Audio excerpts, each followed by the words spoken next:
So hello everyone. Today we're doing our OSB 5 activity, which is all about IP addressing.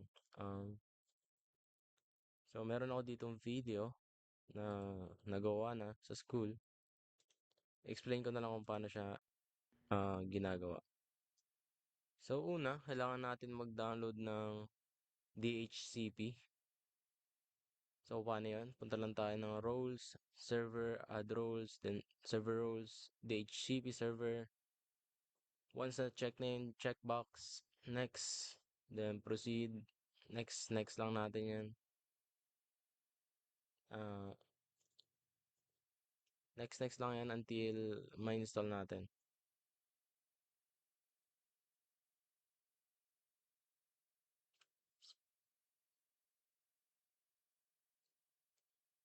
So, here's the username. Di na kailangan yun ng palitan. Use current credential lang.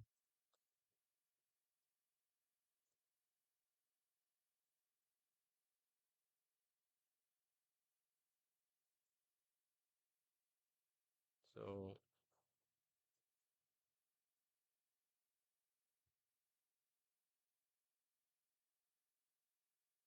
nakikita nyo, next ko lang. Then confirmation, then install. So, once na ma-install siya, natin. May kita naman dito sa start button. I-type lang natin yung DHCP. Then, lalabas na yung in-install natin.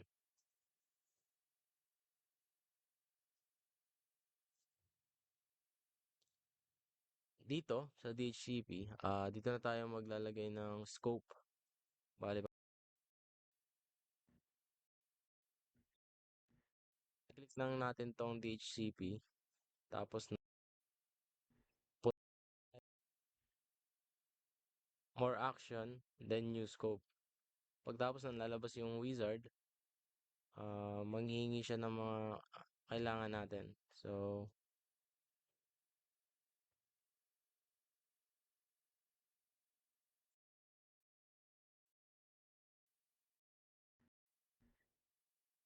yan.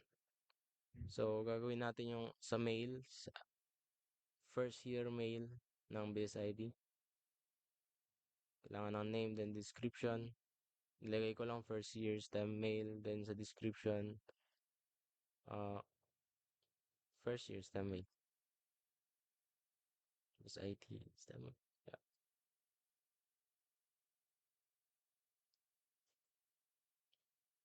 Next, is-set up na natin yung IP address. Bale, meron naman akong PowerPoint na ibibigay sa baba. Kung saan nyo pwede mapanood. Makita yung mga step-by-step procedures. So, IP address na gamitin is 10.0.1. Pagkakatanda ko, 1. Yup, 10.0, 0.1. Then yung end IP 10.0.0.1. Then automatic na magko-configure yung subnet mask niya. Next. So, next, meron ditong add exclusion and delay. Dito sa exclusion and delay, nag-exclude tayo ng 10. Bale, ang magiging bilang niyan is 1 excluded 10. Bale, kailangan mo maging since 16 yung mail. Tama ba 16? Mag-start na sila. Wait, pakita ko na lang. Basta excluded ng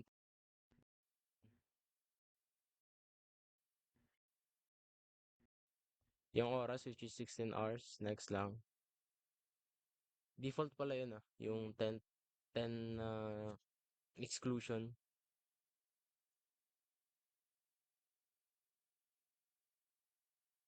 Dito sa router default gateway, pagkakatanda ko 8.8. Yeah, yung sa Google DNS. Then add lang natin. Then yung 8 by 8, 8.8.4.4, mamaya pa yan.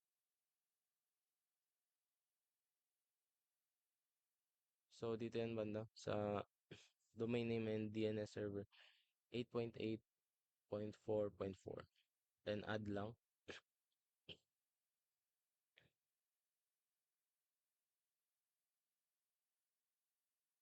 Once na matapos,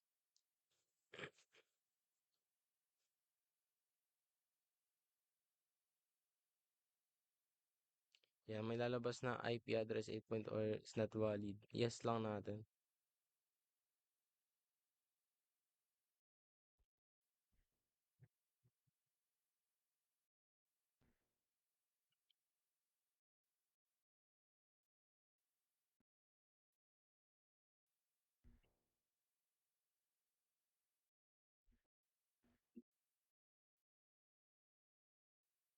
Nyo kanina, na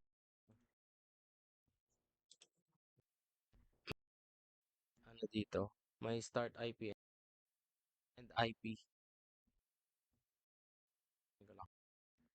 Itong start IP address, yung 10.0.0.1, dyan magi-start yung bilang ng mail. Bale yung mail ng first year IT is 31. 31. So, bali nag-exclude tayo ng 10. Kaya, yung end IP address is 41.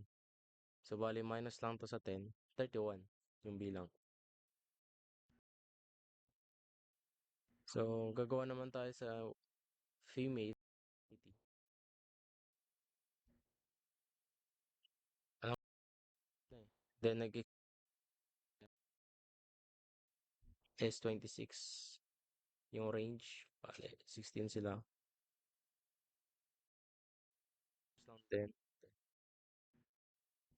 Ayan, tapos na. Properties nila. Makikita natin dito na 26. 16 yung length. 16 female lang. Basta kung tama na naman yung pag-exclude, makikita na.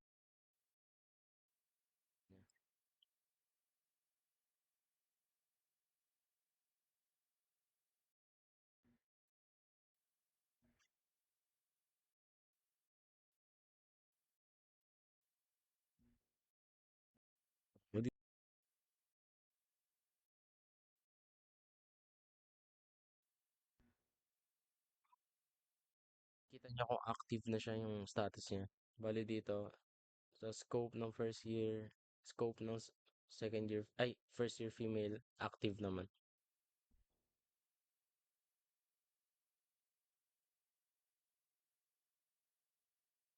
Then if gusto natin malaman kung ilan yung ano, right click lang din properties niya. Ay, show statistic pala yun.